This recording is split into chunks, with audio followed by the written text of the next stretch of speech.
pour moi, c'est un petit peu comme dans tout dans la vie. Par exemple, acheter un bien pour le mettre en location, c'est se lancer dans quelque chose. C'est-à-dire que c'est une aventure où on se dit, j'ai une vision, je pense que ça va se passer comme ça.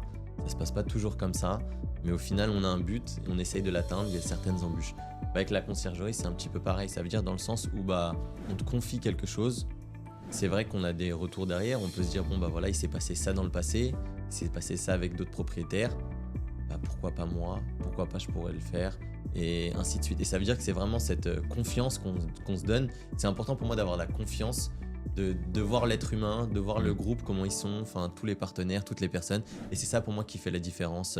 Parce que maintenant, comme on est, les gens ils recherchent c'est une expérience. Ça veut dire que dans le sens où quand les voyageurs ils vont y aller, c'est une expérience. Mais nous, quand on va louer un bien, on cherche aussi une expérience humaine, concrète, relationnelle, parce que si c'est pour louer ton bien et qu'il soit noyé dans toutes les choses, que ce soit pas quelque chose qui soit pris qualitativement, c'est ça qui est pas forcément intéressant. Et dans le sens où en fait, ce qui est bien, c'est que vous gérez le bien, comme moi j'aurais pu le gérer dans le sens chouchouter, mettre de l'âme, mettre quelque chose dedans. Et c'est ça maintenant qui fait la différence en fait avec toutes les personnes.